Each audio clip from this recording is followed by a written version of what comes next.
श्री कृष्ण भारतीय संस्कृति में सबसे प्रसिद्ध और प्रिय देवता माने जाते हैं। उन्होंने अपने जीवन काल में जितनी भी लीलाएं की, उन सभी से धर्म के बारे में, कर्म के बारे में और नैतिक मूल्यों के बारे में सीखने को मिलता है। उन्होंने कुरुक्षेत्र के मैदान में अर्जुन को भगवद गीता सुनाई, जिसको पढ़कर आज पूरी दुनिया आनंद से भर जाती है। लेकिन क्या आपने कभी गौर किया कि भगवान श्री कृष्ण की जितनी लीलाओं पर बात की जाती है, वो सब मथुरा, वृंदावन, गोकुल या फिर कुरुक्षेत्र से ही जुड़ी हुई होती हैं। भगवान श्री कृष्ण की राजधानी द्वारिका को लगभग भुला दिया गया है, जिसने दुनिया को गीता जैसा ज्ञान दिया, जिसने धर्म के लिए लड़ना सिखाया, उसके घर को आज इमेजिनेशन बता दिया गया। कहा गया द्वारका जैसा कोई शहर कभी था ही नहीं, लेकिन विज्ञान के इस दौर में यह झूठ ज़्यादा टिक नहीं पाया। आर्कियोलॉजिकल सर्वे ऑफ इंडिया और इंडियन नेवी ने मिलकर द्वारका को ढूंढ लिया है। आज की इस वीडियो में हम बात करेंगे कि भगवान श्री कृष्ण की राजधानी द्वारिका को कैसे खोजा गया, द्वारिका कैसी दिखती थी और अब द्वारिका का हाल क्या है। उससे पहले अगर आप इस चैनल पर नए हैं तो इस चैनल को सब्सक्राइब ज़रूर कर लीजिएगा, ताकि आगे आने वाली वीडियोस आपको लगातार दिखती रहें। हिंदू धर्म के ग्रंथों में बताया गया है कि मथुरा से निकलकर भगवान श्री कृष्ण द्वारिका शहर में रहने लगे। उन्हीं ग्रंथों में बताया गया आज से हजारों साल पहले समुद्र में पानी बढ़ने से द्वारिका पूरी तरह से डूब गई थी।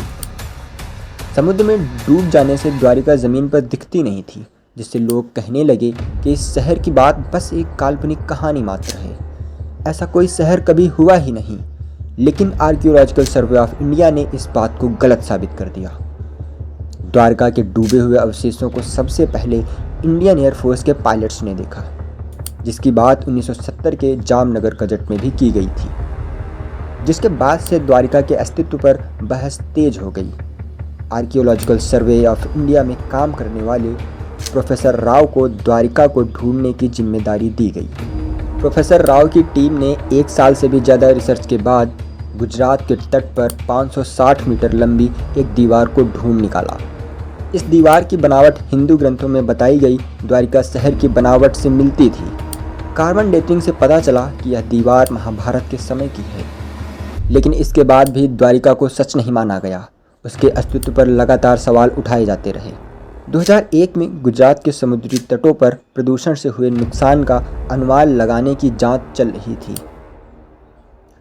यह जांच national institute of ocean technology कर रहा था। इसकी एक टीम जब सोनार रिसर्च कर रही थी तो समुद्र में डूबे एक शहर के सबूत मिले। सोनार रिसर्च में पता चला कि इस शहर को डूबे हुए लगभग 9000 साल हो चुके हैं। तब भी कहा गया कि यह भगवान श्री कृष्ण की राजधानी द्वारिका ही है। इतने सबूत पर्याप्त थे, लेकिन फिर भी आर्कियोलॉजिकल सर्वे ऑफ इंडिया की टीम ने हार नहीं मानी।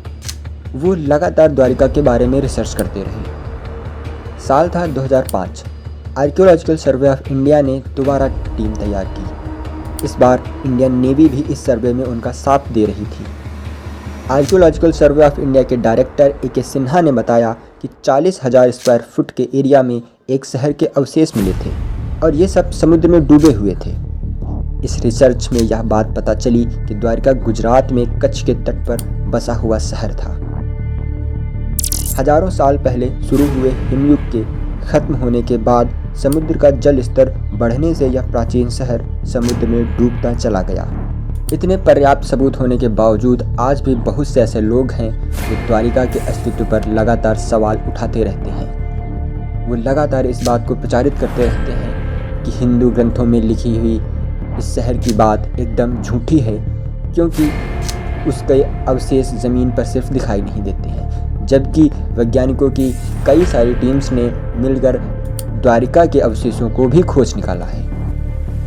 भगवान श्री कृष्ण की भव्य राजधानी द्वारिका के बारे में आज भी लगातार रिसर्च हो रही है। द्वारिका शहर के इतिहास के बारे में जानना एक दिव्य अनुभव सा है। आज भी इस शहर के अवशेष देखकर लोग उस समय को याद करते हैं जब उनके आराध्य भगवान श्री कृष्ण द्वारिका में राजा की तरह रहते थे।